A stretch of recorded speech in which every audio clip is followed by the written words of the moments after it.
Góðan dag og velkomin á viðburðinn Stafræn vottun á tímum COVID með CCQ. Ég heiti Kristín Hrefna og er nýlega tekin við sem vörustjóri gæðalausna hjá Origo. Ég kem að góðu búi þar sem sérfræðingar Origo hafa áratuga reynslu af þróun gæðalausna. Úttektareiningar CCQ-svítunar halda utan úttektir og frávik á stafrænu formi og undanförnum mánuðum hafa viðskiptavinir okkar sannarlega fundið fyrir kostum þess, þar sem stafrænar úttektir hafa verið að ryðja sig til rúms sem sparar viðskiptavinum okkar gríðarlega peninga og tíma.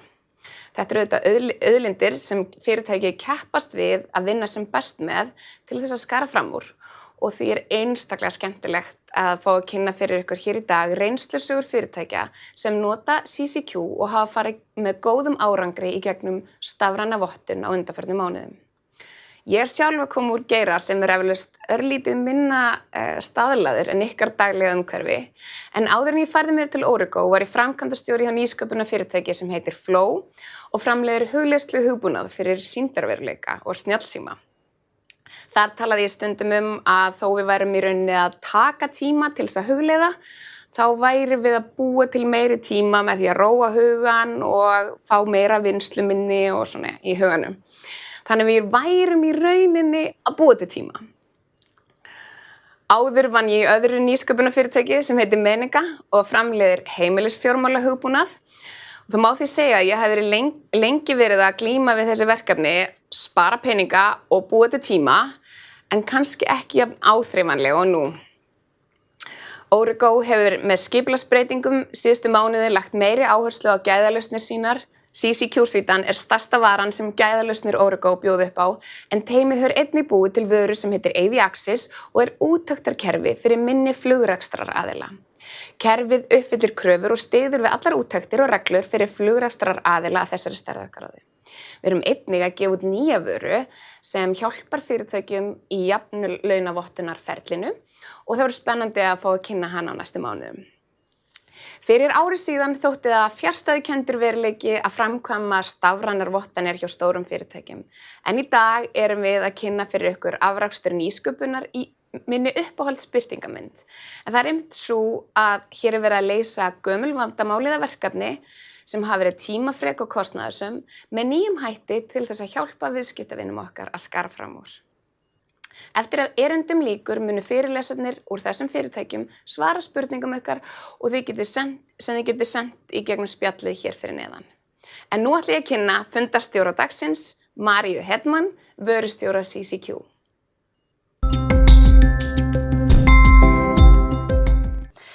Góðan daginn, við þökkum Kristínu Hrefna kærlega fyrir þetta og kynnum næsta gest til leiks. Það Aðalsteinn Árnason, gæða umhverfis- og öryggistjóri frá Skeljungi, sem ætlar að fjalla meðhöndlun ábendinga hjá Skeljungi.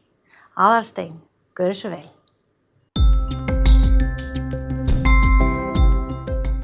Takk María og gaman að fá að vera hér með ykkur í dag, þar sem við ætlum að fjalla meðhöndlun ábendinga hjá Skeljungi. Það sem ég ætla að fara yfir, ég ætla aðeins að kynna sjálfa mig, aðeins að fara yfir Skeljung, svo skoða hvaða áskoranir voru í upphafi hjá okkur, skoða aðeins innleiðingaferlið okkar og kröfurnar okkar og hvernig við svo byrjuðum á þessu og svo okkar nálgum bara á notkun á kerfinu og svo aðeins þessi greiningartól sem við erum að nota. Ég sjálfur heiti Aðalsteinn Árnason, ég er menntaður vélstjóri og kerfisfræðingur og minn grunnur að mestu leyti bara í gegnum atvinnulífið og öll 63 ár sem ég hef með mér í lífinu. Ég hef starfað hjá Skeljungi í rétt 19 ár og hef fengið það tækifæri til þess að þroskast og njóta leiðsagnar frá mörgu hæfu og góðu fólki. Í dag sinni ég fyrst og fremst gæða umhverfis- og öryggismálum og ásamt svo nokkrum öðrum verkefnum. Skeljungur, fyrirtæki sem ég vinn hjá, orðið rúmlega 90 ára gamalt og það í ýmsum rekstri. Við erum meðal annars að reka 64 orkustöðvar. Við erum með 1011, við erum með Extra, við erum þáttakendur í uppbyggingu netverslana með eignarhald í heimkaupum. Svo erum við með jafnlaunavottun, við erum með ISO 9001 og 14001 á hluta af okkar fyrirtæki. Við erum glöð að geta sagt frá því að við náðum markmiðum kynjaskiptan launamun sem átti að vera undir 3% en árið 2020 var hann 0,7% reyndar karlmönnum í vil.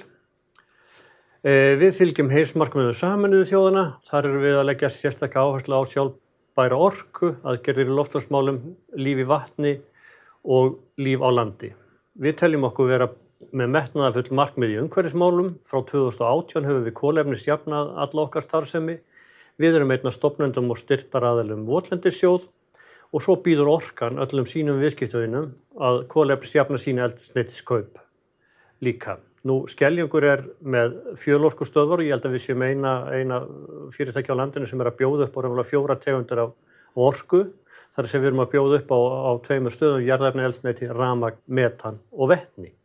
Og með þessu lítum við þannig á að við séum að horfa til framtíðar. Nú,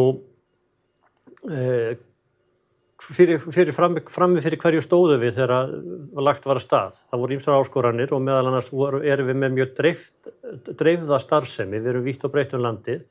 Við erum með bensínstöðvar hringinn í kringum landið, við erum með birgðastöðvar, við erum með svæðisskrifstofur og svo erum við að sjálfsögðu með okkar aðalskrifstofu hér í Reykjavík. Starfsmannaflórun okkar er mjög fjölbreytt og þekkingin misjöfn þar inni. Við erum til dæmis með bílstjóra sem að mínum mati hafa þann ótrúlega kjark að geta keyrt vegi landsins með eldsneyti og þurft á sama tíma að vera meta aðstæður og færð og alls konar hluti. Við erum líka með viðgerðarteymi sem að sér svona viðhald fyrir okkur á ýmsum af okkar hlutum og þetta fólk hefur þekkingu til þess að rífa í sundur dælur og alls konar dót og það sem meira er að það kemur þessu saman aftur og lætur það virka. Og þetta er eitthvað sem ekki er öllum gefið og síðan erum við að sjálfsögðu bara með skrifstofufunksjón þar sem menn eru að eiga við bókhald og innkaup og sölu og ýmsa aðra hluti, greiningar og ýmislegt sem í gangi þar. Þannig að þetta er mjög fjölbreytt flóra af starfsmönnum.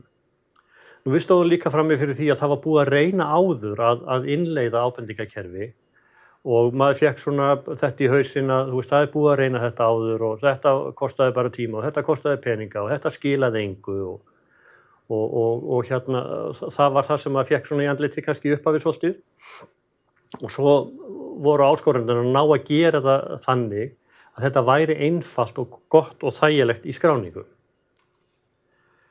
Nú, í upphafsferlinum auðvitað veltum við fyrir okkur af hverju erum við að leggja áherslu á ábendingar og það náttúrulega niðurstaðan úr því var að þetta er umverulega tækifærið okkar til stöður og umbóta. Þannig geta starfsmenn og viðskiptavinir komið á framfæri því sem þeir telja megi gera betur og líka bara hvernig má auka öryggi og þetta er bara okkar viskubrunnur þar inn og svo auðvitað getum við þarna líka þá þegar búið er að skrá. Við erum með greiningar og komum með fyrirbyggjandi aðgerðir þannig að öryggið okkar sé alltaf tryggt og við séum að gera hlutina á eins öruggan og góðan máta eins og hægt er. Nú, eldra kerfið okkar, það var svolítið þungt í vöfum, það var ekki notendavænt fyrir heildina. Þeir sem sátu við skrifborðin sín, þeir gátu auðveldlega skráð, en þetta var ekki fyrir síma og þannig að svona fyrir þá sem ekki hafa skrifborð og tölvu, þá var þetta ekki gott. Og þarna vorum við líka reynda búin að innleiða gæðahandbók, CCQ, og búin að ákveða það að stjórnunarkerfið okkar, það myndi byggjast á henni. Já, við auðvitað veltum fyrir okkur hvaða kröfur við vildum uppfylla og hvað væri nauðsynlegt að gera og fyrir það fyrsta var náttúrulega mjög mikilvægt að allir hefðu aðgang að kerfinu til skráningar og þá sérstaklega í símum vegna þess að við erum náttúrulega með bara mikið af okkar fólki sem situr ekki við skrifborð. Nú, skráningin varð að vera einföld, sérstaklega þá með tilliti til símana, það var ekki mikið af svona einhverjum auka svæðum sem ekki þyrfti að fylla út í, heldur væri bara akkurat það sem þyrfti að vera. Og við vorum með möguleika, þurftum að hafa náttúrulega fleiri en einn möguleika í úrvinnslunni. Mikið af þessum ábendingur sem að koma inn, þær eru þannig að þeim bara loka strax og það þarf í raun og veru ekkert að gera neitt meira fyrir þær. En auðvitað þurftum við svo að geta greint líka og í þeim ábendingum þar sem að fer eitthvað ferli í gang, það var auðvitað bara bráðnauðsynlegt að geta skilgreint ábyrgðir og hver bæri ábyrgð á hverju og þetta þurfti auðvitað að nýtast heildinni líka og það var bara nauðsynlegt að allir gætu séð og skilið tilganginn, af hverju við værum að þessu. Og þess vegna svo mikilvægt að gera grein fyrir niðurstöðunum. Þannig að þeir sem sendi inn ábendingar, þeir fái svör og viti hvernig málið fór hjá þeim. Og þetta fundum við í ábendingar hluta CCQ.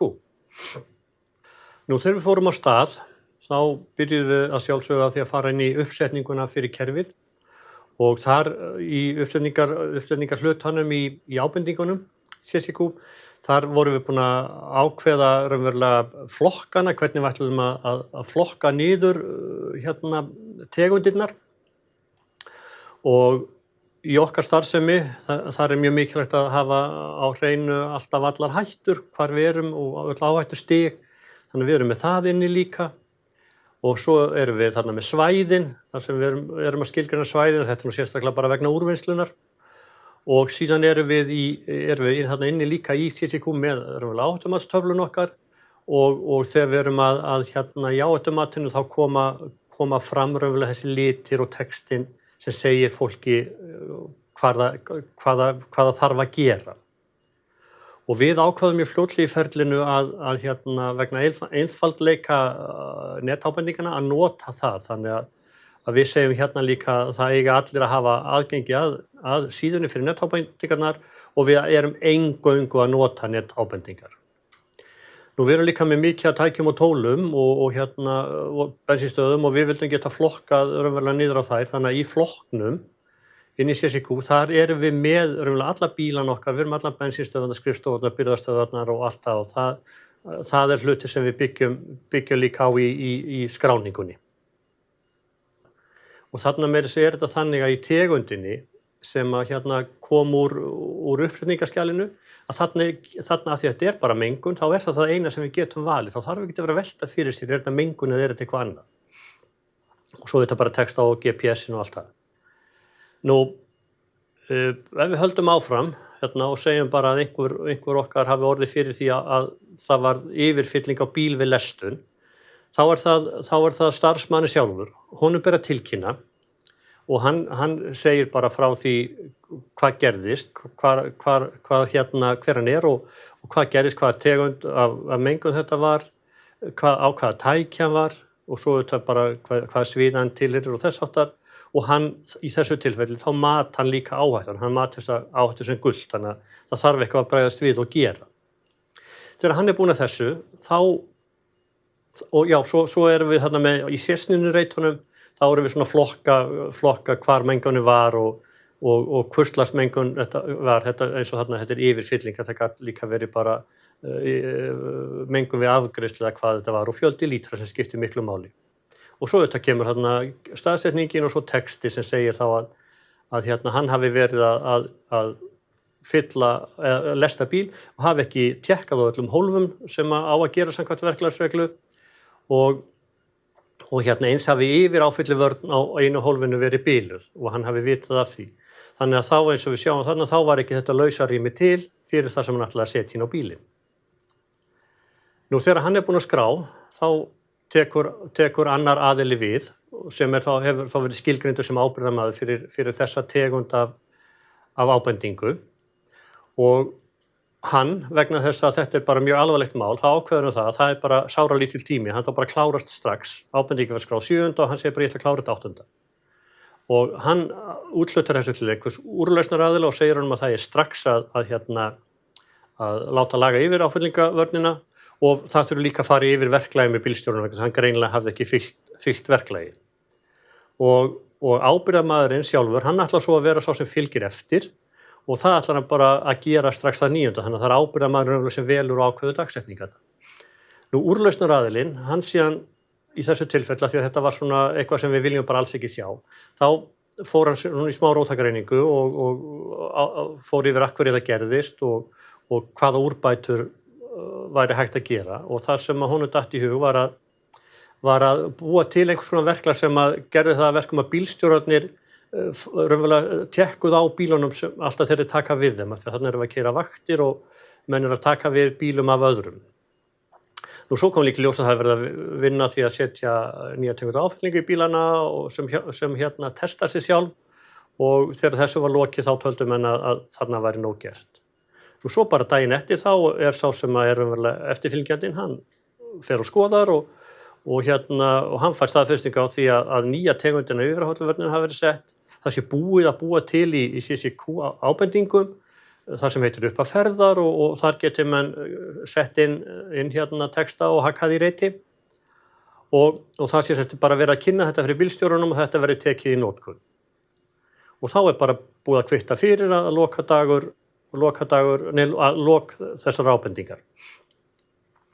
Nú svo kannski í hinum fullkomna heimi, og ég segi nú kannski ekki að við séum alveg komið þangað, en við erum alltaf að reyna að stíga skrefið fram á við, að þá erum við að fara yfir það sem heitir upp að ferðar og þetta bara í símanu hjá bílstjórunum og hann röltir út af bílnum sínum, hann segir á hvaða bíl hann að fara og hvaða dagsetning og hann kvittar fyrir því að hann sé búinn að tékka stýrisbúnað og bremsum, hann finnur það út að það aðaljós, háaljósi hægra megin framan bilað. Nú, annað í lagi nema, hann segir frá því að yfir áfyllivörnin á hólfi 2 sé biluð. Og leið og hann vistar þessa ábendingu, þá fær verkstjóri dreifingar póst sem segir að þarna eitthvað í gangi. Og hann sér, ok, þetta yfir áfyllivörn biluð, þetta eitthvað sem þarf að gera strax og hann kallar strax á viðgerð og tekur þá bílinn úr umferð. Og þar með hefði bara þetta tjón ekki komið upp ef þetta hefði verið svona. Og þetta hluti sem við erum svona innleiða hægt og rólega. Nú, það ekki nóg bara skrá og skrá og skrá. Það þarf að vera hægt að greina og við unnum með Origo í að fá gögnin frá CCQ yfir í SQL gagnagrunn sem við erum svo með Tableau on á og erum hér með möguleika á bara alls konar greiningum hjá okkur. Og þetta raunverulega tóli sem verið að nota sem stýritól. Og þannig ef maður að reka á eftir einhverjum sem á margar óklárar ábendingar, þá það sem maður fyrir inn og sækir. Við getum farið beint úr þessu inn í ábendingakerfið. Þannig að þarna getum við verið að vinna bara fram og tilbaka í CCQ og í þessu apparati. Þannig að þetta bara mjög mikilvægur hluti af skilvirkni kerfisins. Og þetta verður líka eitt af því sem verður mælt þegar menn að horfa til virkni stjórnunarkerfisins. Það hvernig okkur gengur að klára þessar ábendingar. Það sé aldrei mikið uppi og klárað. Nú, ég hef hér með lokið máli mínu og bara þakka fyrir að fá að deila með ykkur og megum við eiga hér góðan dag. Takk fyrir.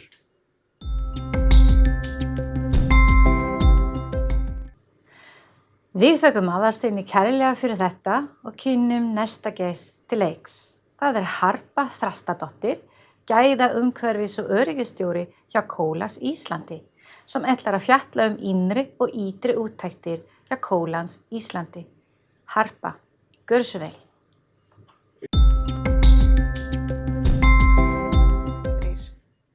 Góðan daginn. Ég heiti Harpa Þrastardóttir og starfa sem umhverfis-, öryggis- og gæðastjóri hjá Colas Íslandi. Og í dag ætla ég að segja nokkur orð það hvernig úttektum hjá okkur hefur verið háttað í COVID. Colas Ísland, áður hlaðbar Colas, en við skiptum nafni í upphafi árs, stærsta malbikunarfyrirtæki landsins. Við erum með 5 malbikunarstöðvar land allt. Aðalstarfsstöðin okkar í Hafnarfirði, en við erum einnig með malbikunarstöðvar á Keflavíkurflugvelli, Akureyri, Reyðarfirði, auk færanlegra malbikunarstöðvar sem sinnir landsbyggðinni, þá sérstaklega Vestfjörðum. Auk framleiðslu á malbiki erum við með byggstöðvar, verkstæði, rannsóknarstofu og framkvæmdir, en við fræsum og leggjum út malbik. Við erum kannski ekki stórt fyrirtæki, við erum upp í rúmlega 100 starfsmenn yfir sumarmánuðina, en við erum flókið fyrirtæki með fjölbreytta starfsemi. Fyrirtækið hefur auk þess stækkað hratt síðustu ár, en árið 2019 keyptum við Norðurbik á Akureyri og í fyrra keyptum við fræsingadeild frá Drafnafelli. Colas Íslandi hluti af Colas samsteypunni sem með höfuðstöðvar í Frakklandi, en við tilheyrum þó Colas Danmörku. Colas ein stærsta verktakasamsteypa heims og með leiðandi í vegagerð í heiminum með yfir 90 ára sögu í malbiksframleiðslu. Í dag starfa yfir 60.000 starfsmenn hjá samsteypunni í 50 löndum í 5 heimsálfum. Auk þess að vera leiðandi í vegagerð í heiminum Colas 5. stærsti endurvinnsluaðili heims en fyrirtækið leggur mikla áherslu á endurvinnslu í starfsemi sinni en hægt að endurvinna allt malbik í nýtt. Miklar kröfur eru gerðar til fyrirtækja innan samsteypunar í sambandi við gæði, umhverfi, öryggi og rekstur og reglulegar úttektir gerðar á starfsemi Colas fyrirtækjana. Jafnframt mikið samstarf og þekkingabrunnur sem hægt að leita í, en fyrirtækið hóf starfsemi sína fyrir rúmlega 90 árum sem nýsköpunarfyrirtæki og hefur lagt mikla áherslu á að viðhalda nýsköpuninni áfram. Lögð mikil áhersla á að fyrirtæki innan Colas samsteypunar séu vottuð samkvæmt alþjóðlegum stöðlum og hefur Colas Íslandi verið með votta gæðastjórnunarkerfi frá árinu 2008 samkvæmt ISO 9001. Í dag fyrirtækið með samþekkt gæða, umhverfis og öryggisstjórnunarkerfi sem vottað samkvæmt ISO 9001, ISO 14001 og ISO 45001. Auk þess fyrirtækið með votta framleiðslu stjórnunarkerfi og framleiðir því CE-merkt malbik og byggþættu. Innlegg á jafnlaunakerfi jafnframt langt á veg komin og stefnt á úttekt og vottun á jafnlaunakerfinu í maí næstkomandi.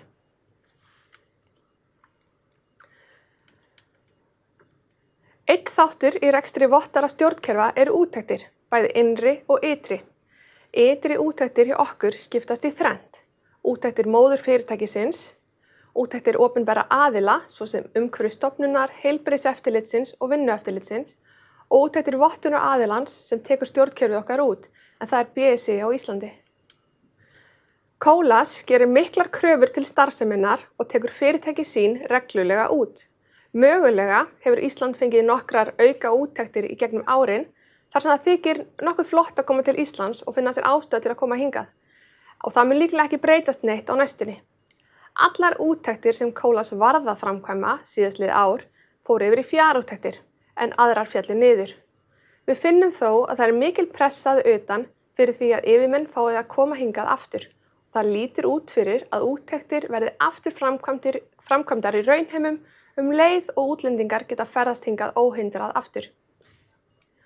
Opinberu eftirlitin aðallega eftirlit umhverfisstofnunar og heilbrigðiseftirlitsins sem hafa eftirlitsskyldu með starfsemi og starfslögum okkar. En við störfum samkvæmt 8 starfslögum og hvert þeirra þarf að taka út reglulega samkvæmt uppsettu skipulagi. Þessi eftirlit hafa lítið breyst núna á COVID-tímum. Aðalbreytingin sú að færri taka þátt í hverju eftirliti og velja þar tímasetningar út frá stöðu sóttvarnar aðgerða í landinu. Auk reglubundins eftirlits þá geta komið upp auka eftirlit ef alvarleg atvik eða slys koma upp og stundum fá vinnueftirliti líka í heimsókn ef þess þarf. Úttektir á vegum BSI sem okkar úttektar aðili hafa breyst mun meira síðasta árið. Hingað til höfum við treyst mikið á erlenda úttektar aðila sem flogið hafa til landsins reglulega til að taka út starfsemina og koma sömu aðilar jafnvel 2 á ári í úttektir. Síðastlið ár hafa þessar úttektir mikið farið fram á netinu og það mjög til bóta. Við upplifum hverja úttekt mun afslappaðri en áður og í stað þess að sitja heilu dagana og jafnvel marga daga í röð yfir úttektar aðilanum, þá nýtist dagurinn aðeins betur meðfram úttektinni þar sem getur sinnt öðrum verkefnum á milli funda með úttektar aðilanum. Mögulega hluti af ástæðunni fyrir því að þessar ytri úttektir afslappaðar en áður að við höfum á síðustu árum innleitt CCQ fyrir utanumhald á öllum okkar gæðaskjölum og núna bæði auðvelt og fljótlegt fyrir okkur að finna þær upplýsingar sem kallað eftir.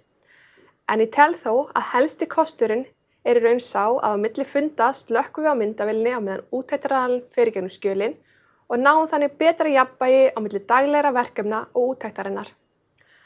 Þó svo að fjarúttektir séu frábærar, þá var ein úttekt á árinu sem við hefðum viljað fá úttektaraðilann hingað til lands til að framkvæma. Í þessu tilfelli var verið að skipta úttektaraðila á framleiðslustýringunum okkar og svo nýi hafði aldrei heimsótt fyrirtækið.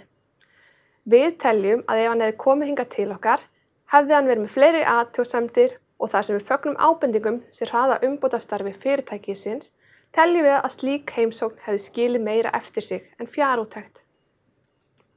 Til þess að vernda starfsemina okkar voru innri úttektir alveg endurskipulagðar og yfir hásumarið voru allar úttektir að frátöldum öryggisúttektum færa þær fram á haustið. Starfsemin okkar þannig að það allt á fullu á sumrin og unnið jafnvel allan sólarhringinn yfir björtustu vikurnar, á meðan starfsemin aftur á móti í lágmarki yfir vetrarmánuðina og því voru þær úttektir sem máttu bíða settar til hliðar á meðan starfsemin var í hámarki. Þessum árstíðabundnu sveiflum fylgja miklar sveiflur í starfsmanna fjölda og því þarf að hafa mikið aðhald með starfseminni í upphafi sumars til þess að tryggja að unnið sé í samræmi við kröfur sem við og aðrir gera til okkar. Þar sem öryggi starfsmanna okkur hugleikið, leggjum við mikla áherslu á öryggismál og að eftirlit og úttektir með stöðu öryggismála fari reglulega fram yfir sumarmánuðina á öllum starfsstöðum okkar. Þegar koma framkvæmd innri úttekta þá voru þær sambærilegar og áður, en við reyndum þó að taka yfirgripsmeiri úttektir. Í stað þess að taka eingöngu út framleiðslustjórnunina í einni malbikunarstöð, var ásamt þeirri úttekt farið í gæða, umhverfis og öryggisúttekt allt saman. Þannig fækkuðu ferðunum á hverja starfsstöð og fjölgum samt fólkinu ekkert mikið í hverju úttekt. Við kjósum að framkvæma innri úttektir áfram að mestu með því að heimsækja vinnustæðina. Þetta gerum við þar sem við viljum fá tilfinningu fyrir umhverfinu, sjá hvort það sem fólk segir og gerir passi saman, en einnig til að setjast niður og eiga samtalið yfir kaffibolla það hvað starfsfólkinu finnist með að bæta því að þau öflugustu aðilarnir í greiningu vandamála á sinni starfsstöð.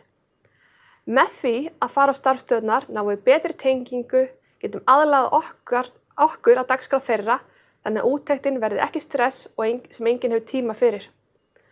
Það nefnilega þannig að sumar okkar starfsstöðar ekki í notkun nema allt sé á fullu, til dæmis færanlegu malbikunarstöðvarnar sem lokaðar á milli verkefna. Í þessum tilfellum myndi fjarúttekt lítið hjálpa þar sem við þurfum að ná þessum fáu starfsmönnum þegar það kemur smá pása frá framleiðslu og viljum ekki að þeir séu fundi í lélegu tölvusambandi á meðan á framleiðslu stendur. Fljótlega eftir að CCQ kom á markað ákváðum við að innleiða kerfið og höfum gert það í nokkrum skrefum síðustu ár. Við erum farin að finna mikla breytingu á framkvæmd innri og ytri úttekta eftir að kerfið var innleitt. Með CCQ höfum við einfalda úttektirnar okkar þar sem við auðvelt að finna viðeigandi gögn, vísa í gögnin og tengja þau saman, hvort sem það eru gæða skjöl, áhættumöt, ábendingar eða atvikaskráningar. Auk þess allt utanumhald úttekta þægilegra þar sem framkvæmd og eftirfylgni úttekta fer fram í gegnum kerfið sjálft. Þegar við skipuleggjum innri úttektir auðvelt að velja þá þætti sem taka á út, setjum úttektina þannig að hægt sé að sjá hvað tekið fyrir. Það sparar mikinn tíma í ytri úttektum að geta opnað staðalinn og fundið þau skjöl sem tengjast hverjum kafla fyrir sig og sýnt fram á okkar verklag. Við höfum ekki farið þá leið að gefa ytri úttektaraðalum aðgang að kerfinu til þess að finna viðeigandi skjöl, heldur höfum við sendt skjölin á þau og fylgja því allar dagsetningar og útgáfunúmer og mikilvægar upplýsingar með skjölunum.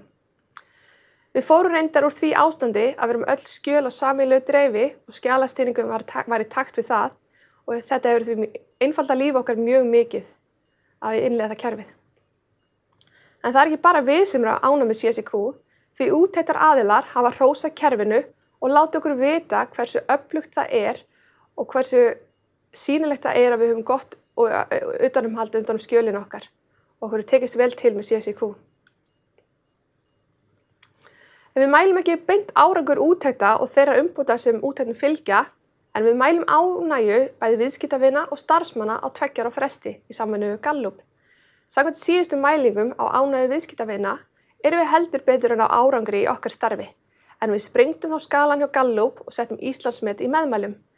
Viðskiptavinir okkar nær allir ánægðir með þjónustun okkar, framleiðslu vörur og vinnubrögð og mörgum þykir fyrirtækið skara fram úr samkeppnisaðilum þegar kemur að vörum og þjónustu. Allt vinnur þetta saman og við erum sannfærð að með því að gera miklar kröfur okkur sjálf og vinna stöðum umbótum, til dæmis í gegnum úttektir, þá séum við að ná þessum frábæra árangri. Úttektir verða áfram stór hluti af okkar starfsemi, bæði innri úttektir og eins þær ytri sem við þurfum að fara í gegnum. Við búumst þó við að fjarúttektir verði ríkari mæli notaðar fyrir ytri úttektir, að minnsta kosti á vegum BSI. En í úttekt í fyrra fengum við þær upplýsingar að viðmið BSI hafi verið að 30% úttekta mætti vera fjarúttektir en 70% yrði að framkvæma á staðnum. Við vonum að hlutfallið breytist til frambúðar og að minnst helmingur eða alltaf 70% ytri úttekta verði fjarúttektir. En við teljum einnig gott að fá úttektaraðilana stundum í heimsókn, þó sé ekki ofta á ári. Með því að auka hlutfall fjarúttekta má spara tíman okkar og einnig tíma og ferðakostnað úttektaraðila sem fljúga yfirleitt hingað frá Bretlandi. Við erum búin að endurhugsa okkar innri úttektir og skipuleggjum og framkvæmum þær þannig að þær taki sér minnstan tíma en skili sér mestu tilbaka til okkar og munum vinna þær áfram þannig. Við leggjum því inn í nýtt COVID-ár með 3 fjarúttektir á dagskrá og fleiri sem gætu bæst við, ásamt öðrum skipulegum úttektum í raunheimum. Við erum mjög tilbúin í þessar úttektir, jafnt sem aðrar, með öflugt gæðakerfis okkur til halds og traust, enda í grunnurinn að góðri úttekt að kerfið sjálft sé í góðum málum. Takk fyrir. Við þökkum Hörpu kærlega fyrir þetta og kynnum næsta gest til leiks. Það Sigurður Arnar Ólafsson, gæðastjóri hjá Kópavogi og hann ætlar að fjalla rekstur stjórnkerfa hjá Kópavogsbæ, áskoranir, mýtur, væntingar og árangur. Sigurður, gjörðu svo vel.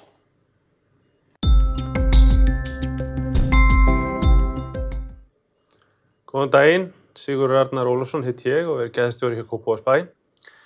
Mér langar að tala aðeins rekstur stjórnkerfa hjá Kópavogsbæ, áskoranir, mýtur, væntingar og árangur.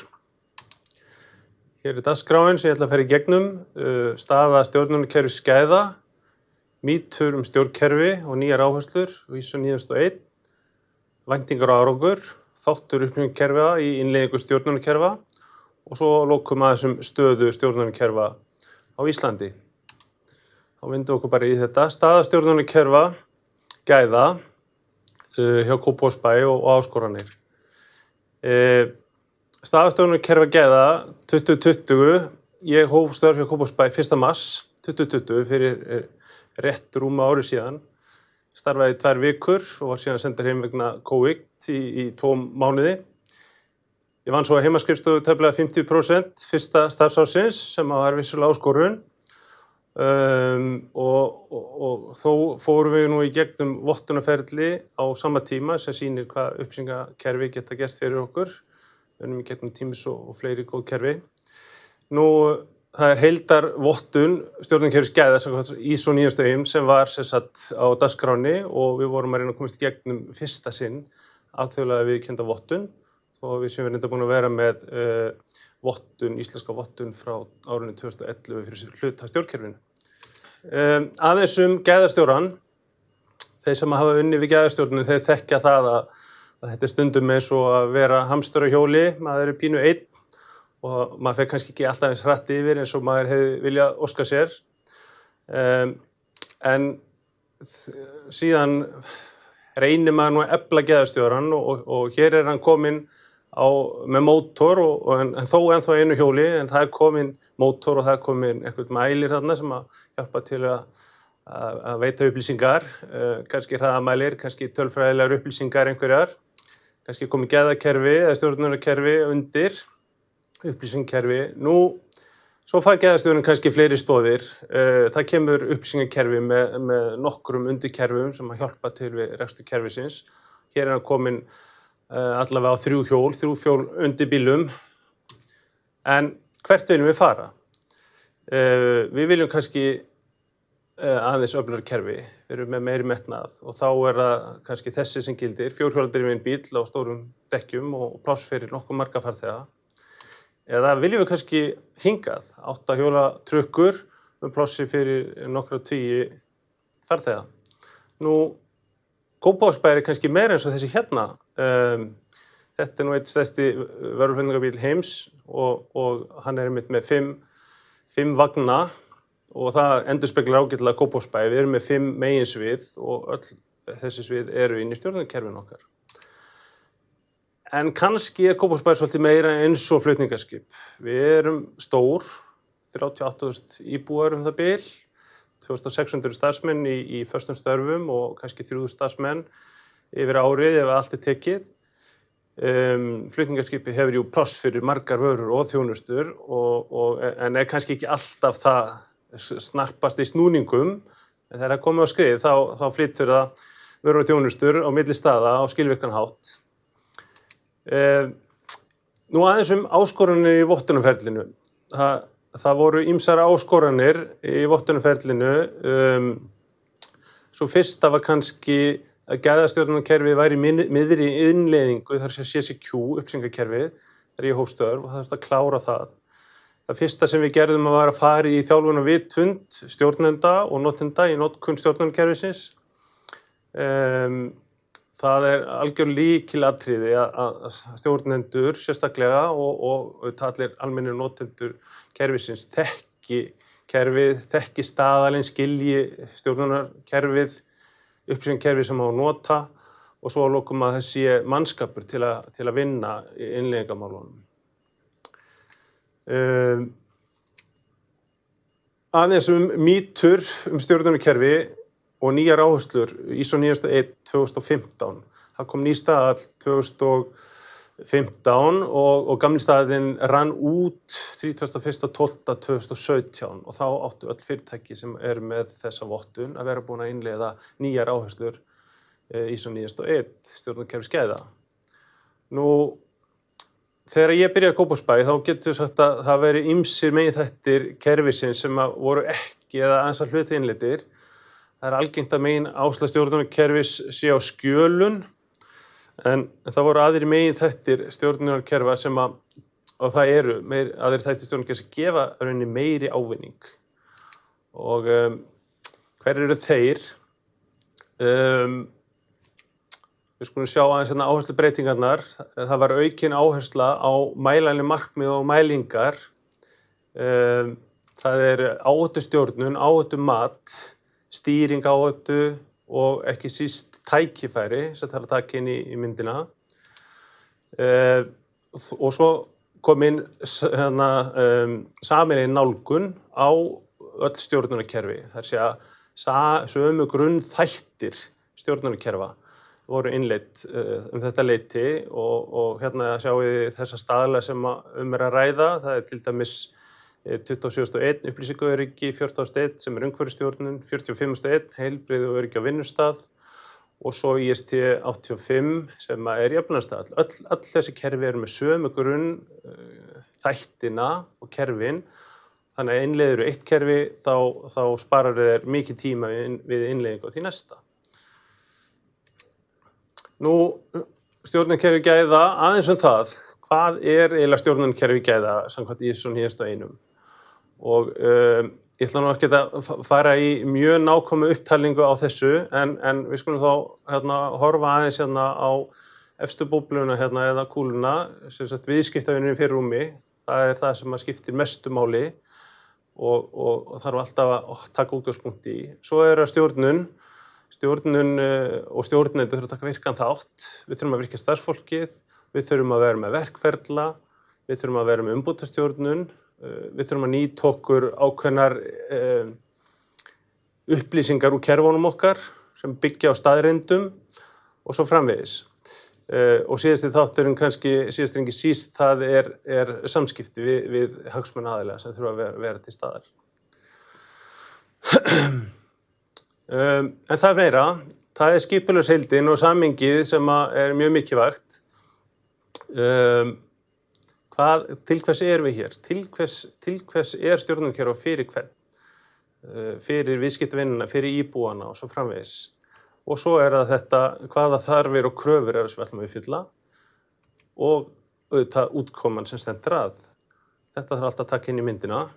En svo koma þessi þættir sem ég nefndi áðan að hefðu kannski ekki verið alveg innleiddir hjá okkur og þurftum að skerpa á. Og það markmið. Það þarf að setja mælanleg markmið fyrir öll stjórnunarkerfi og þau byggja á stefnu skipulagsheildarinnar eða fyrirtækisins. Það þarf að taka inn áhættur og tækifæri. Hvað getur gerst sem hefur slæm áhrif á stjórnunarkerfið okkar og hvaða tækifæri höfum við til þess að betrumbæta kerfið og að lokum frábrigði. Þetta kannski framandi orð, en frábrigði í rauninni það að uppfylla ekki kröfur. Kröfur lög, reglur, verklagsreglur og þjónustu þætti sem við höfum skilgreint og ákveðið. Þessi þrír þættir með segja séu svona 3 grunnstoðir stjórnunarkerfa og við getum sagt að þetta sé svona eins og stóll. 3 stoðir undir kerfið og ef ein stoðin virkar ekki eða er óvirk þá fellur stóllinn á hliðina og stjórnunarkerfið virkar illa eða hálf óvirkt. Nú, einn af þessum þáttum eru mælanleg markmið eða val á markmiðum. Gæðamarkmið, aðeins þau bara, þau þurfa að vera sértæk, þau þurfa að vera mælanleg, þau þurfa að vera raunhæf, þau þurfa að skipta máli, hvaða útkoma það sem við stefnum að og þau þurfa að vera með settri tímalínu það hvenær markmið á að nást. Það svona grunnprinsipin. Nú, örlítið áhættustjórnun, áhættur og, hvað orð vantar hér? Jú, það sem oft gleymist, tækifæri þurfa líka að vera, en hér sjáum við dæmi það hvað gerist ef áhætta ekki metin. Hér hefur færið og hálkan eða dekkjagangurinn á vörubílum ekki verið í samræmi við það sem hann þurfti að vera og það endar svona. Og þetta getur haft í för með sér í versta falli slys á fólki, jafnvel dauðaslys, kostnað, orðstýrshnekkji og ýmislegt fleiri þeim túr. Þannig að það þarf að taka áhættustjórnun mjög föstum tökum. Nú, ábendingar og frábrigði eru skráð í okkar stjórnunarkerfi gæða eða upplýsingakerfi CCQ inn í sérstakt kerfi og þar eru sem sagt tekið á viðbrögðum við alvarlegum brotthalum í stjórnunarkerfinu og svona inngangsstiginn fyrir úrbætur og skaðaminnkun og grunnurinn að heilbrigðri umbótastjórnun í rauninni sem að svo á að framkvæma með breytingastjórnun. Nú, tækifærastjórnun. Við skulum ekki gleyma tækifærunum. Tækifæri sem ekki nýtt getur orðið áhættu síðar. Við erum jú í samkeppni, hvort sem það er sveitafélag, fyrirtæki eða ríkisstofnun. Það alltaf einhverslega samkeppni í gangi og ef við nýtum ekki tækifærin okkar þá fer einhver fram úr okkur og við verðum eftirbátar samkeppnisaðilans. Bara stutt hérna skráningarmyndina í CCQ varðar frábrigði. Við erum með skráningu fyrir 4 tegundir, fyrir gæði, fyrir upplýsingaöryggi, fyrir jafnlaunamál og fyrir persónuvernd. En hvernig fáum við stjórnunarkerfi gæða til að virka þá? Jú, að maður líkja því við vél með mörgum tannhjólum og ef eitt tannhjóli virkar ekki þá virkar ekki hluti stjórnunarkerfisins. Og þetta mjög mikilvægt að fá allt kerfi til að virka, sama sem eina heild, ekki satt. Nú, stundum finnst manni eins og þetta sé bara hálfkraftlaus maskína, knúin áfram að gamalli saumavél í besta falli. En kannski það bara að það vantar mótorinn í kerfið, það sem vandamálið? Þetta verður mjög erfitt stundum og þá verður þetta svolítið svona. Allir að reyna að ýta en það mjög þungt. Og hvað þá hægt að gera? Við þurfum, öfluga vél sem virkar, ekki satt. Ekki þessa eins hestafla bátavél sem að fer mjög hægt yfir. Kannski frekar eitthvað þessu líkt. Almennilega maskínu, mótor sem að knýr áfram kerfið okkar. Og hvað þarf? Við þurfum fyrst, og kannski mikilvægt, stuðning, athygli og framlag og leiðsögn stjórnenda. Án þess að hafa stjórnendum með, þá til einskis barist. Stjórnunarkerfi fyrst og fremst fyrir stjórnendur fyrirtækisins eða sveitafélagsins og þetta kerfi í rauninni þarna fyrir stjórnendur, ekki fyrir gæðastjóran. Gæðastjóran hjálpar, leiðsegir og aðstoðar. En það eru stjórnendur sem að þurfa að nýta sér kerfið sem verkfærakassa til að koma sínum markmiðum í gegn. Það þarf að forgangsraða gæðamálum, taka frá tíma, það þarf kannski ekki endilega margar stöður, en fólk þarf að taka frá tíma, kannski 1 dag í viku eða 2, til að vinna að gæðamálum, vinna umbótastjórnun. Ef aldrei tekið frá tími, þá erum við alltaf í slökkvistöðum og náum ekki að bæta kerfin okkar. Nú við þurfum mannaflan. Ég var svo heppinn að hafa með mér verkefnastjóra gæða í flestum sviðum og þeir voru mér ómetanlega aðstoð við innleiða kerfið og komaði í gegnum vottun og svo auðvitað stjórnendur og allir þeir sem koma að leggja sitt af mörkum. Við þurfum hæfa þekkingu, það þarf að þjálfa upp mannskapinn og kenna þeim út hvað þetta gengur. og svo þurfum við síðast en ekki síst upplýsingakerfi sem virka. Það hjálpar gríðarlega og léttir allt þetta starf. Niðurstaðan svolítið þessi, margar hendur vinna léttverk. Það bara þannig, gömul sá ný, fá sem flesta kerfinu, fá þá sem áhugasamir umbótastjórnun og verkefni til að leggja hönd á plóginn. Það er það sem skilar kerfinu á ferð, það er það sem mótorinn. Og það kannski lærdómur votturinnar sem kemur hér. Við erum hjá Kópavogsbæ með stjórnunarkerfi, það höktir kannski aðeins ennþá, það vantar aðeins fleiri virktannhjól, það vantar lítið meiri kraft. Við þurfum að nýta okkur markmið og mælingar sem stjórntæki, við þurfum að fá meiri í gangi frábræðarstjórnununa og umbótastjórnununa þar með og svo innleiðum við úrbætur, getur breytingastjórnunarferli. Nú, væntingur árangur. Við fengum 3 mínúta frábrigði í úttektinni. Fyrsta var að það vantaði að lista upp aðra kröfur sem sveitarfélagið hefði undirgengist. Það þarf alltaf að lista upp lög og reglugerðir sem að menn ætla að uppfylla og við vorum vissulega búin að gera það, en okkur vantaði að lista upp meira öðrum kröfum og kynna fyrir starfsfólki og innleiða að fullu. Við þurftum að innleiða skilvirkari breytingastjórnunarferli. Skilgreina starf breytingastjórans, það ákveðið hlutverk, ekki endilega heil staða, en allavega skilgreina hans hlutverk. Það getur verið margir sem að taka þetta að sér og setja þá sér breytingastjórnarhattinn annars lagið og taka þessi verkefni, en einhver einn þarf alltaf að eiga sjálft ferlið. Og svo þurfum við að tengja saman mælanleg markmið og virka frábræðarstjórnun. Það segja, ef markmið næst ekki, þá þurfa stjórnendur og starfsmenn að skrá frábrigði og leita úrbóta. Nú, þetta var niðurstaðan. Fengum skírteini núna í febrúar þessu ári, alþjóðlegt ISO 9001 skírteini fyrir Kópavogsbæ. Nú, mér langar bara að segja frá því að Kópavogsbær þarna í fararbroddi á Íslandi. Fyrsta sveitarfélagi eftir sem kemst næst sem nær alþjóðlegri ISO 9001 vottun fyrir alla stjórnsýslu sveitarfélagsins. Það segja fyrir fjármálasviðið, fyrir menntasviðið, stjórnsýslusviðið, umhverfissviðið og velferðarsviðið.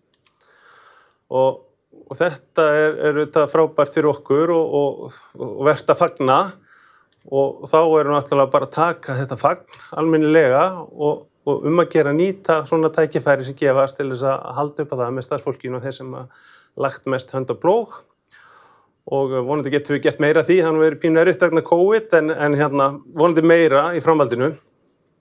Nú, örlítið bara hversu virðið að fá nýjustu á einn vottun, viðurkenndur aðili með fagþekkingu kannar í þessu tilfelli hvort við séum að fylgja staðlinum. Þessi aðili veitir aðhald, leiðbeinir og aðstoðar og rauninni samstarfsaðili í að gera okkur að betra og faglegra sveitarfélagi. Nú, þetta alþjóðleg skírteini og þekktasta geðvottur heims sem ákveðin skrautfjöður fyrir okkur. En svo getum við sagt að vottun bæði pískur og gulrót. Vissulega skrautfjöður og klárlega til góðs og hjálpar okkur að þróast og verða betri, en líka pískur að tillitinu til að komi fram athugasemdir og frábrigði í vottunúttekt, þá þarf að bregðast við og laga þau, því verður ekki undan komist og það kannski pískurinn að séu frábrigðin ekki löguð, þá missir skipulagsheildin eða fyrirtækið einfaldlega vottunina. Og satt best segja, þá þetta yfirleitt, hjálpar þetta til að knýja kerfið, að menn hafi þetta svona aðeins yfir sér. Og einn af kostunum að fyrirtæki eða skipulagsheild fær þá sína skráningu. Hérna erum við með skráningu á vef BSI sem sýnir að Kópavogsbær komið með alþjóðlega vottun í stjórnunarkerfi gæða. Þarna kemur fram gildistími og hvenær vottun var fyrst fengin og þetta hjálpar okkur í samningu við okkar hagsmunaaðila, okkar birgja og tryggir þeim sem eru í samskipti við Kópavogsbæ ákveðin faglegheit og gæði. Hvað stöndum við þá? Við þurfum að nýta okkur markmið og mælingar og frammistum til að meta stýra okkar þjónustum. Það eru tækifæri tengd umbóta og breytingastjórnun klárlega. Það mikil tækifæri í rafvæðingu ferla, til dæmis varðandi umsóknarferli, hvers konar umsóknir, varðandi ráðningu starfsfólks og starfslok og starfsmannbreytingar. Það þetta margir starfsmenn og þetta gæti flýtt verulega fyrir okkur að innleiða sjálfvirkari ferla í kringu þetta. En stóra verkefni okkar er að geðvotta svo stofnanir bæjarfélagsins í framtíðinni og tekið fram að þó við séum með vottun á öll svið bæjarins, þá höfum við ekki farið í vottun ennþá á stofnunum bæjarins eins og grunn- og leikskólum, öldrunarheimilum og sambýlum. En það er stóra verkefni okkar í framtíðinni. Nú aðeins hérna þáttu upplýsingakerfa í innleiðingu stjórnarkerfa. Þau eru margþætt. Við notum CCQ sem er rekið af Origo. Nú utanumhald skjala og skjalastjórnun, ábyrgð, rýni, samfundaferli, endurskoðun, umbætur, allt þetta eitthvað sem haldið utanum í þessu kerfi og eru þættir sem öll stjórnarkerfi þurfa að hafa. Nú miðlun upplýsingum, þjónustur, vöru til starfsmanna og hagsmunaaðila. Það er auðvelt að gera það í gegnum svona kerfi. Umbótastjórnun og ábendingar og frábærakerfi eru innbyggð í þetta upplýsingakerfi okkar og mörg svona kerfi. Og það er haldið utanum ytri og innri endurskoðun í kerfinu. Við höldum utanum áhættustjórnun, mat, áhættur og tækifæri. Og svo vil ég nefna eignastjórnun sem er mikilvæg varðandi til dæmis utanumhald á mælitækjum. Við erum til þess með vogir, GPS, staðsetningartæki og fleira sem þarf að vera rétt. Þetta þarf að skrá og halda utanum og stilla. Og svo má nefna að eignastjórnun getur einnig nýst fyrir fyrirtæki sem utanumhald, utanum upplýsinga, eignir getur kallað, hugbúna, vélbúna gögn sem þarf að verja í upplýsingaöryggi í ISO 27001. Grunnur til þess að vita hvað þetta verja er að vita hvað þú átt, ekki satt. Og á lokum þá er kerfi hæfistjórnun sem er lykillinn að vitund og þjálfun. En að lokum vil ég bara segja að mótorinn í kerfinu er fólkið, en gott upplýsingakerfi veitir vissulega stuðning og léttir rekstur stjórnunarkerfa verulega. Það verður að segjast. Nú síðasta glæran, staða stjórnunarkerfa í Íslandi, örstutt.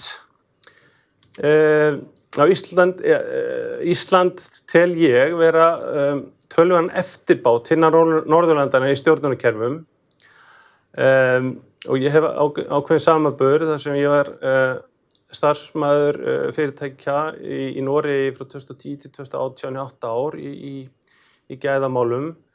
Nú, faggildingasvið hugverkastofunnar hefur ekki farið í gegnum svokallað jafningjamat hjá evrópsku vottunarstofunni, European Accreditation, eitt Norðurlandana. Og þetta er ágefni, þetta er alvarlegt mál að mínu mati og þarf að laga þannig að vottunarúttektir íslenskra vottunarstofa öðlist alþjóðlegt gildi.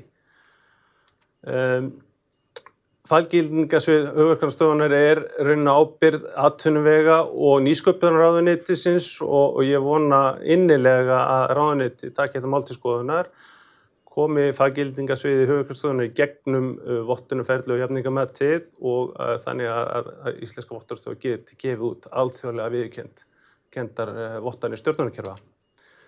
Nú, bara að lokum, mín tilfinning er sú að þessi tiltölulega fá fyrirtæki í Íslandi sem hafa ISO stjórnunarkerfisvottanir, en því miður eru bara engar nákvæmar upplýsingar til þetta. Ég hef unnið töluvert í Noregi og líka í Svíþjóð og mín tilfinning er að þessi mun stærra hlutfall prósenta fyrirtækja þar sem séu með einhverslega stjórnkerfisvottanir og við séum eftirbátar þarna og þetta hef ég mikinn áhuga fyrir að beita mig fyrir að verði skoðað og við leggjum meira áherslu á þetta á Íslandi og verðum ekki eftirbátar hinn á Norðurlöndunum hvað þetta varðar. Þá er þetta komið hjá mér í dag, ég þakka bara fyrir.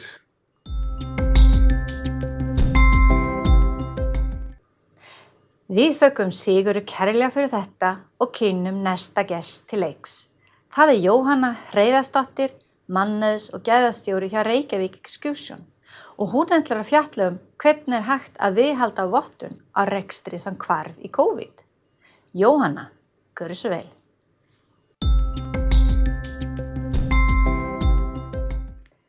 Komið þið sæl og takk fyrir að bjóða mér að vera með ykkur hér í dag.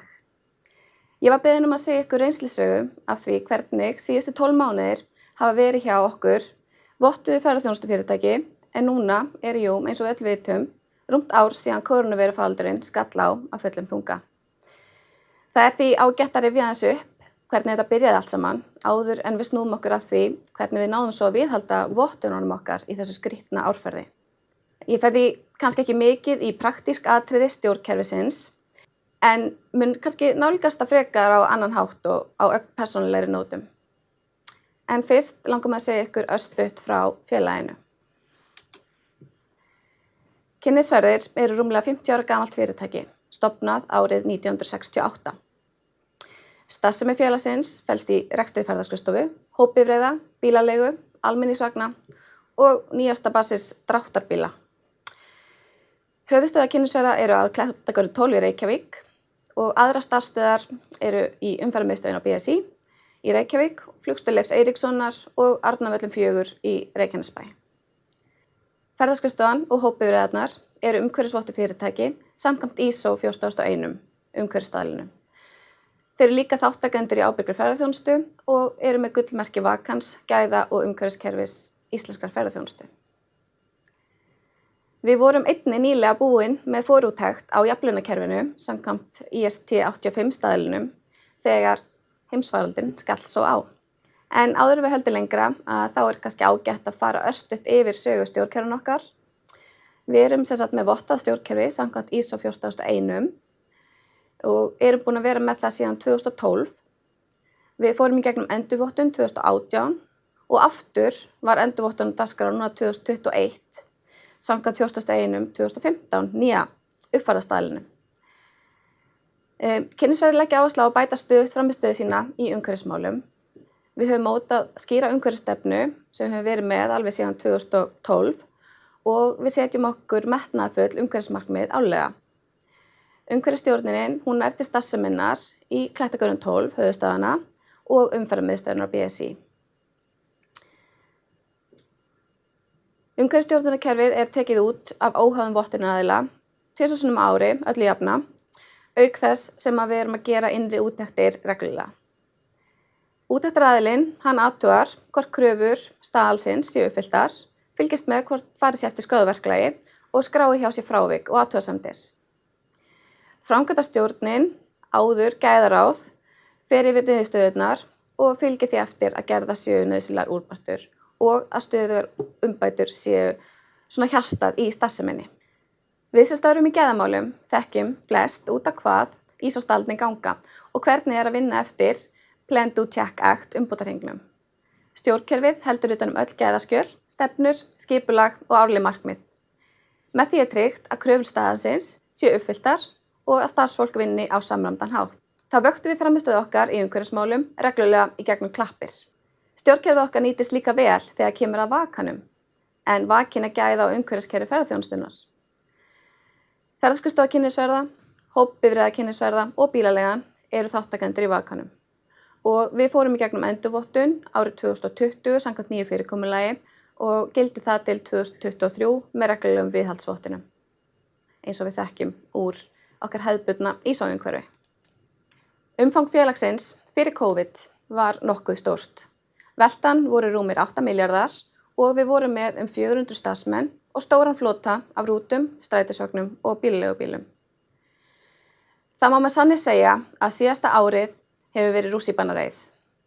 Í byrjun mars í fyrra voru blikur á lofti varðandi útbreiðslu kórónuveirunnar, en fyrsta tilfelli á Íslandi hafði greinst í lok febrúar.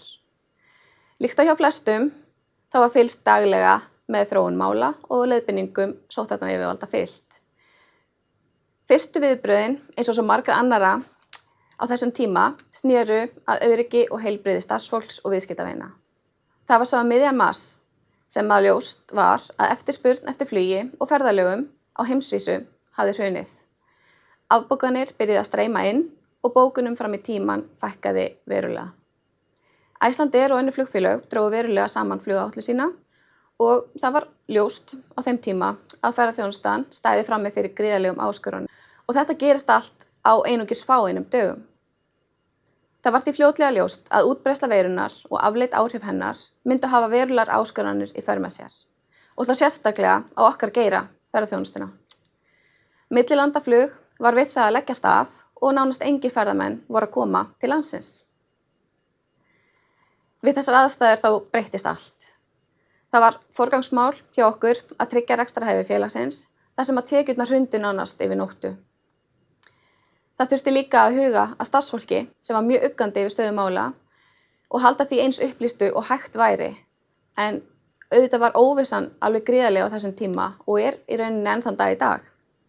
Strax í lok mars var smátt og smátt að renna upp fyrir okkur að þetta væru, í raun fordæmalausar aðstæður og við þurftum að grípa til róttækra aðgerða. Við leitum allra leiða til að draga úr kostnaði á öllum sviðum. Starfsfólkið okkar, það samþykkti að fara á hlutabótaleiðina sem stjórnvöld höfðu þá nýlega kynnt til sögunar. Við sömdum greiðslufresti, við sögðum upp samningum við þjónustaðila, seldum eignir og svo má lengi telja. Það var alls ekki sjálfgefið að starfsfólkið okkar myndi sýna þann mikla skilning sem þið gerðu í þessum ótrúlega aðstæðum. Og við vorum og erum ennþá virkilega þakklátt fyrir það. Við hefðum ekki getað farið í gegnum þetta öðruvísi. Á þessum tíma ríkti þá ennþá bjartsýni á að faraldurinn myndi ganga yfir á nokkrum mánuðum og starfsemin myndi að einhverju leyti komast í gang aftur sumarið. En eins og við öll vitum að þá var það ekki alveg raunin. Það fóru auðvitað einhver starfsemi í gang sumarið. Við keyrðum nokkrar ferðir til Keflavíkurflugvallar og það var svo sem ágætis trafík í hálendisrútunni okkar. En það var alls ekki nóg og algjört lágmark sem að var í rauninni verið að sinna. Velta félagsins dróst því verulega saman og starfsfólki fækkaði gríðarlega, auk þess að við þurftum að skala flótan okkar mikið niður. Það er kannski eina jákvæða í stöðinni var að við sáum fram á töluvert minnkandi kolefnisspor á þessum tíma. Í ferðaþjónustahlutanum vorum við að horfa fram á 76% lækkun tekna, 93% fækkun stöðugilda, 77% fækkun farþega, 76% fækkun í eknum kílómetrum og 37% fækkun í rútuflótanum okkar. Og þetta eru auðvitað ótrúlega tölur. Síðan var líka einstaklega heppilegt að á sama tíma þá var einnig fyrirhugaðar úttektir á umhverfisstjórnunarkerfinu okkar. Svona aðeins til þess að bæta á. En það er erfitt að lýsa því hvernig andrúmsloftið var á þessum tíma. Við höfðum áður gengið í gegnum 20% samdrátt þegar WOW féll vorið 2019 og það tók verulega á allan reksturinn, aðallega reksturinn af þessum breytingum. En 2019 bliknaði þó í samanburði við áhrif kórónuveirufaraldursins. Það var ekki nóg að við þurftum að tækla áhrifin sem fylgdu á daglegt líf okkar allra með auknum sóttvarnum, samkomutakmörkunum, 2 metra reglunni, fjarvinnu og öllu því sem því fylgdi. Heldur að þá hrundu líka tekjur félagsins og öll starfsemi ferðaþjónustuhlutans lá að mestu leyti niðri. Starfsfólkið okkar hafði á sama tíma áhyggjur af framtíð fyrirtækisins, starfsöryggi sínu og lífsviðurværi með tilheyrandi óöryggi og kvíða fyrir því sem væri framundan. Það var svo í loka apríl sem það var ljóst að stoppið yrði lengra en nokkrir mánuðir og algjör óvissa væri framundan hvenær ferðalög milli landa hæfist aftur. Aðallega þyrfti starfsemi félagsins að nýjum veruleika þar sem þríeykið voru daglegir gestir á heimilum og vinnustöðu landsmanna. Við neyddumst því til að segja upp nánast öllum starfsmönnum og ráðast í algjöra endurskipulagningu á félaginu. Það er óhætt að segja að þetta tímabil hafi tekið verulega á okkur öll. Við þurftum að horfa eftir frábæru samstarfsfólki og félögum og á sama tíma að það vorum við líka að missa mikla þekkingu og reynslu út úr félaginu þrátt fyrir að reyna að verja störf margra sem höfðu langa stansarslu og yfirferð þekkingu þar sem kostur var. Í þessum aðstæðum kom sér vel að búa að vottuðum stjórnkerfi með skriflegum verklagsreglum, vinnulýsingum, leiðbeiningum, gátllistum og samt fjölda skjalfestra upplýsinga í rafrænu geðhandbókinu okkar. Eins og við þekkjum að þá hefur síðan skipst á skin og skúrir í þróun faraldursins hér á landi og auðvitað á heimsvísu líka. Aðgerðir hafa verið hertar og rýmkaðar til skiptis. Örfáir starfsmenn fengu endurráðningu í lok sumars til þess að tryggja grunnstöður rekstursins og halda út í lágmarksþjónustu og til þess að undirbúa viðspyrnuna sem var vonandi handa við hornið. Þá var einnig verið að vinna samruna kynnisferða og Eldeyjar sem núna til umfjöllunar hjá Samkeppniseftirlitinu. Á þessum tíma og er ennþá að þá erum við bara 15 sem erum að vinna á skrifstofunni.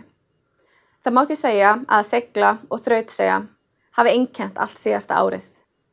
Allt kapp var lagt á að viðhalda þekkingu og viðskiptasamböndum auk þess að tryggja rekstrarhæfi félagsins með aðgerðum á borð við það sem nefndar eru hér á skjánum.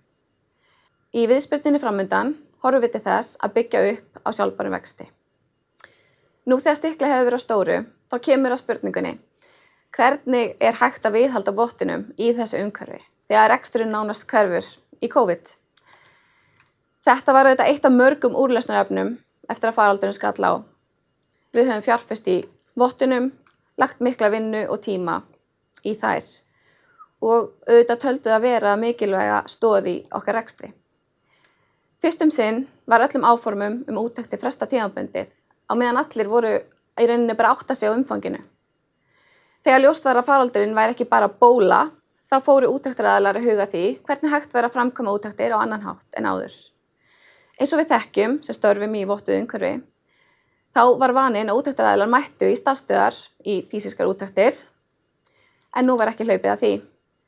Það fór því svo að úttektirnar voru færðar í rafrænt horf í gegnum fjarfundabúnað og svo voru gerðar sjónskoðanir á svæðum í gegnum myndsímtöl.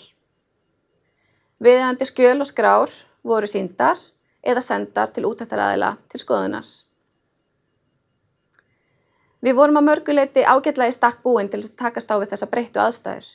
Svona fyrir utan það að nánast allur reksturinn lá í dvala og starfsfólki hafði fækkað gríðarlega. Við vorum nýlega búin að yfirfæra stóran hluta skjalanna okkar og færa stjórnkerfið úr SharePoint yfir í CCQ gæðahandbókina.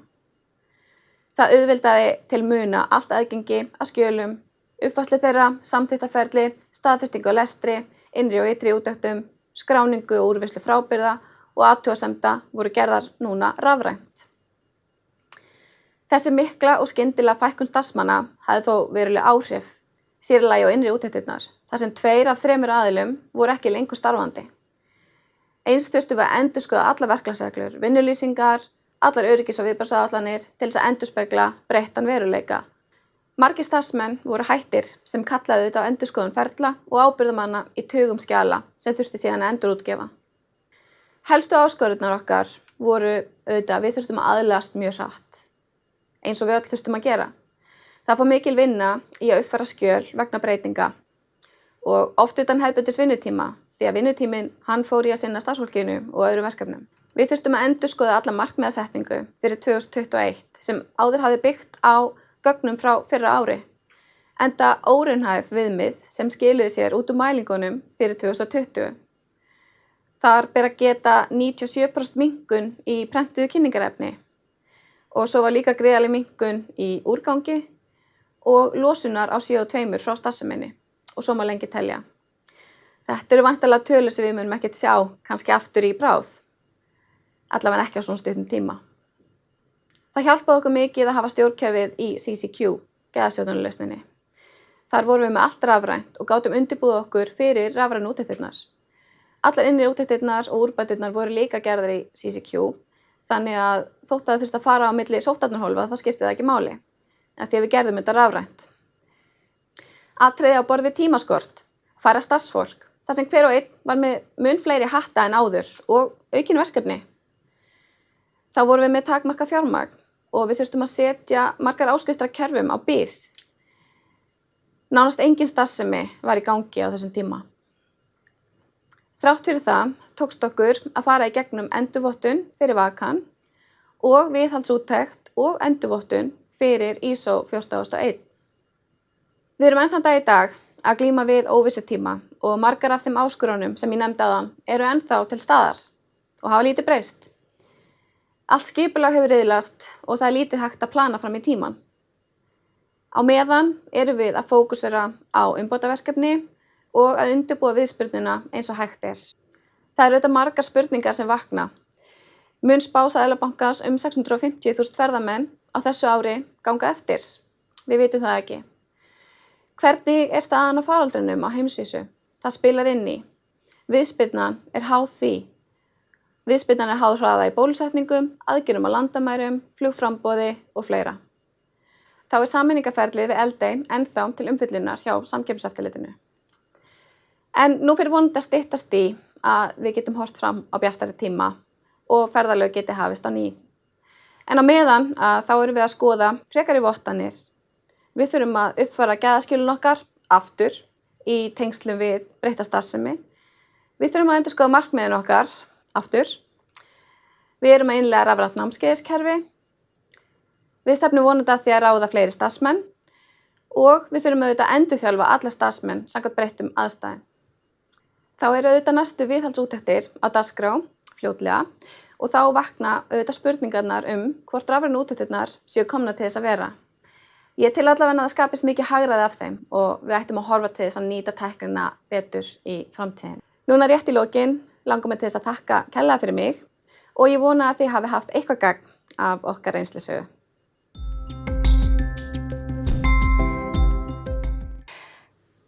Við þökkum Jóhanna kærlega fyrir þetta og þá komin að síðasta erindu í þessa hreint út sagt yndislega fyrirlestra surpu. Ég ætla sjálf enda þessa surpu með því að kynna nýja hefnistjórnuna okkar, en lausnin verður sett á markað í nánustu framtíð og þá verður einnig í boði að skrá sig í fjárkennslu sem við verðum með án endurgjalds. Ég vil minna ykkur á að því að ég búin þá hægt að senda inn spurningar í spjalli og fyrirlesari eru tilbúin að svara. Mér langar aðeins að fjalla tilgang og markmið sem ég og teymi mitt höfum. Hlutverki okkar að vera með puttan á pulsunum varðandi það sem skipta mestu máli fyrir ykkur notendur. Því það væri tilgangslaust að hana lausn sem enginn vildi hafa. Það okkar hlutverk að vera með augu og eyru og vera til staða fyrir ykkur. Það getur stundum verið áskorun því að næstum því 8.000 notendur það geta ykkar óskir vera ansi fjölbreyttar. Við skoðum og skráum allt sem kemur inn til okkar. En við þurfum alltaf að finna leiðir og lausnir sem henda sem flestum. Við erum þakkláttir fyrir að þú taka þér tíma til að senda inn ábendingu til okkar. Því alveg eins og í leiðarljós ISO, þá viljum við gera betur á morgun en í dag. Okkar helsti árangur því að við fáum heyra sögur eins og við höfum fengið hér í dag og ég verð sérstaklega ánægð þegar við náum momentinu. Við vonum að við fáum að heyra margra svona sögur í framtíðina. Núna ætla ég veita ykkur smá sneak peek fyrir því sem kemur næst, CCQ hefnistjórnun. Tilgangur og markmið með hefnistjórnun að halda utan hefni, þjálfun og vitund, óháð því hvort sem það tengist kröfum í stjórnkerfi eða öðrum kröfum frá viðskiptavini, þjónusta eða þjálfun til að tryggja öryggi starfsmanna. Ef við byrjum á að skoða hefnistjórnun út frá málefni dagsins, stafrænu vottunarferli, þá þjálfun og vitund starfsmanna mjög mikilvæg þáttur í að ná vottun. Við skráum okkur verklag í geðhandbókina, við berum kennsl á áhættunar og tengjum það við verklag. Við hvetjum starfsmenn til að senda inn ábendingar frábrigði, atvik eða næstum því slísi.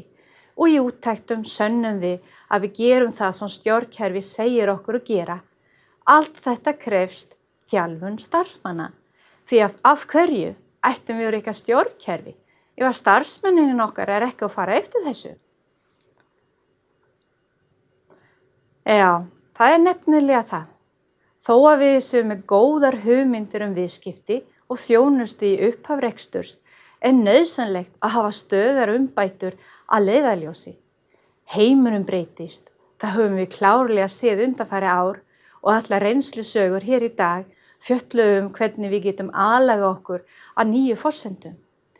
Því við erum ekki vakandi fyrir því hvernig heimurinn og jafnvel að við sjálf að þróast, já þá erum við ekki menn í framtíðinni. Fyrsta verk hefnistjörna að kortlega og greina núverandi kröfur og meta þarfir sem við þurfum að þróast í til að vera í viðskiptum á morgun. Hvað markmið og hvert stefnum við? Hvaða hefni vandar okkur? Getum við þjálfa núverandi auðlindir okkar? Eigum við að ráða í nýja hefni? Eigum við yfir höfuð að ráða? Eða eigum við hreinlega að kaupa þjónustu annars staðar frá? Já, þetta einmitt þær spurningar sem stjórnendur spyrja sig reglulega til að þróast í það átt sem gagnast innri og ytri hagsmunaaðilum.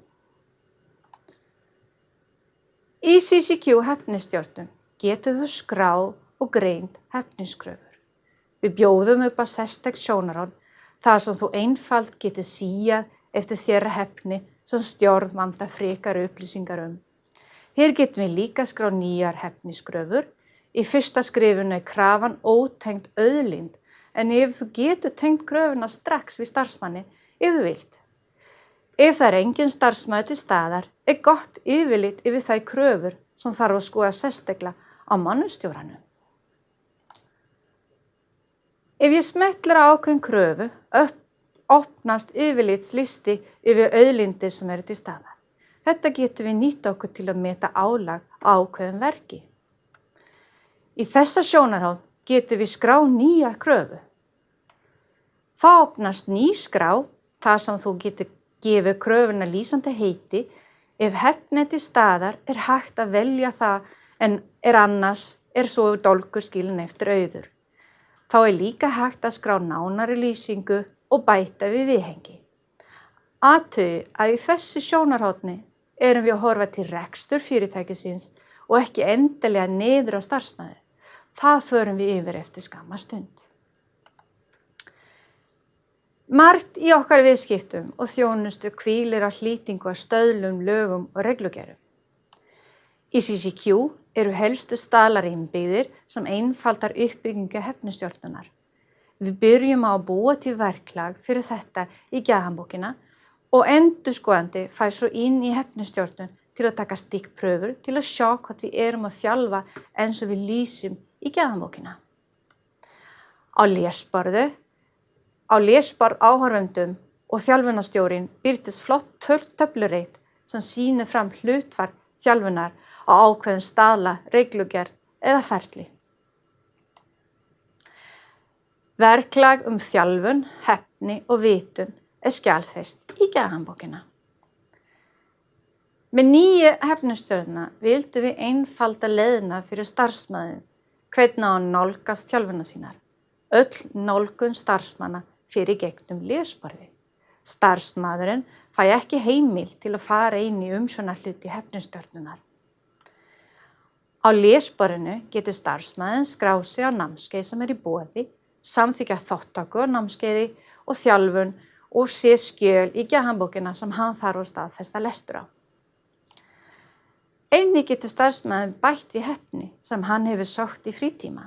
Í skráningi getur hann skráð hefni, til dæmis tungumál, og skilgreint hvaða tungumál, skrifa nánari lýsingu og bætt við viðhengi. Staðfesting lesturs fer fram eins og það hefur verið framkvæmt hingað til. Munurinn sá að leið starfsmaðurinn hefur staðfest lestur, þá fer skráningin yfir í hefniskorti starfsmaðurinn og við getum núna halda utan sögu staðfestingu lesturs. Þá skulum við skoða hlutverk þjálfunarstjórans. Þjálfunarstjórinn vinnur í umsjónarhluta hefnistjórnunar. Umsjónarhlutakerfisins veitir einfalda leið til að fletta á milli auðlinda, krafna, hefni og námskeiða.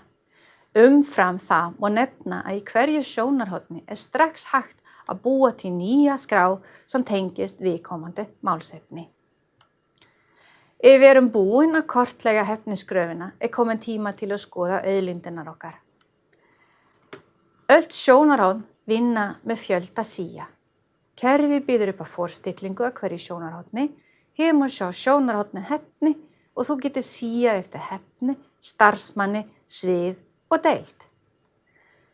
Hér við að nota síju og kerfi kemur strax fram með niðurstöður síjunar. Þá hægt að skrá nýja hefni beint í sjónarhorni með því að smetla á nýtt skjal.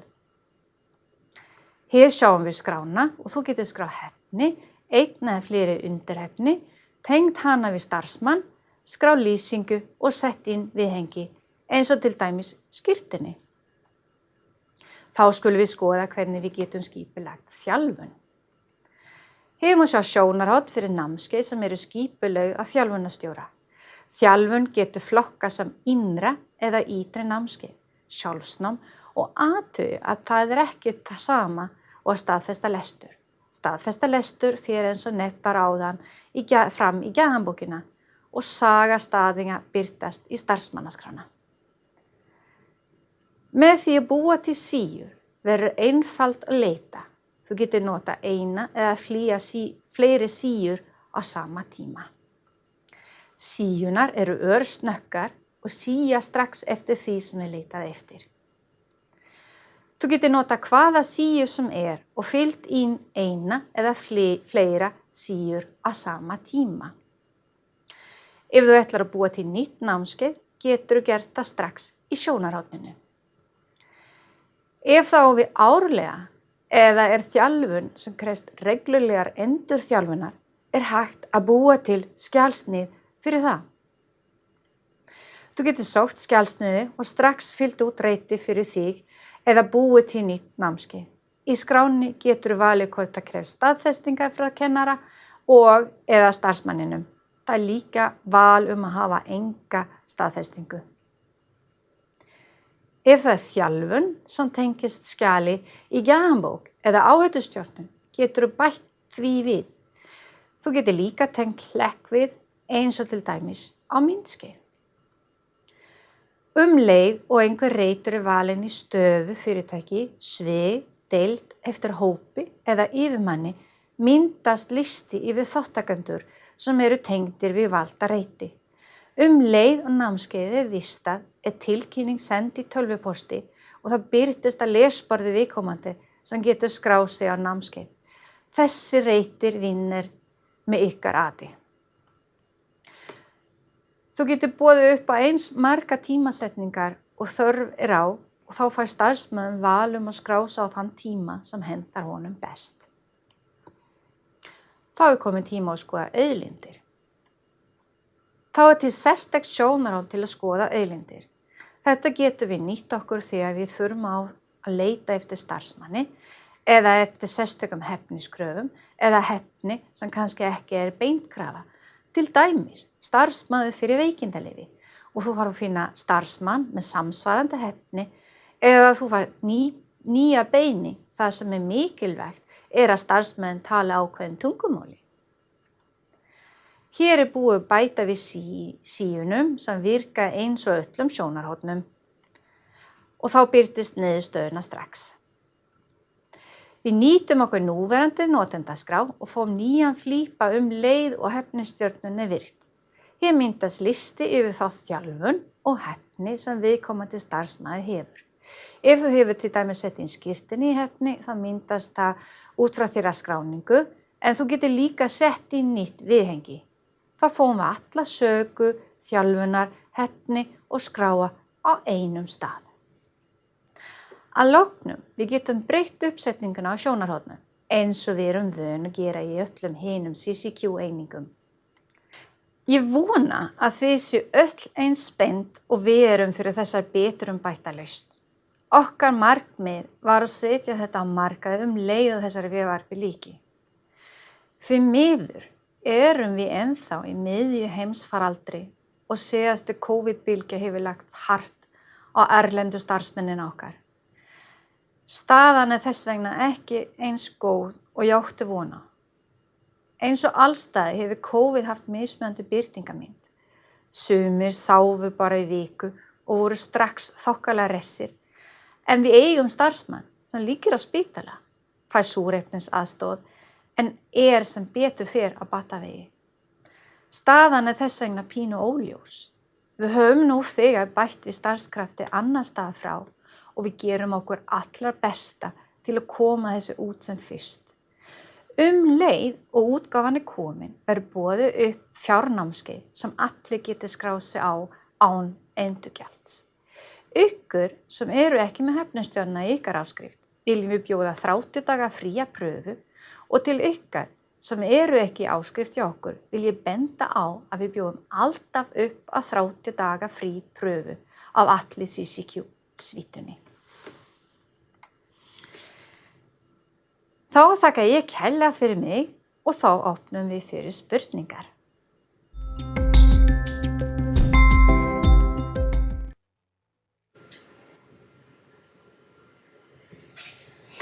Jæja, þetta hefur verið heldur betur spennandi dagur. Ég vona að þið alveg sammála mig það.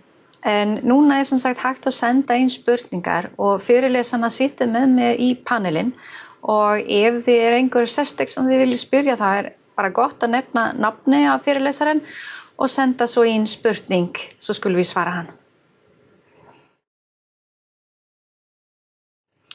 Hér komin spurning varandi dagsetning til að horfa á hvernig við fáum hæfnisstjórnarstað. Nei, við erum ekki að tala haustin. Við erum að tala núna vorin. Það var áætlað að gefa út bara kannski þessa vika eða næsta vika, en það verður 2-3 vikur til viðbótar.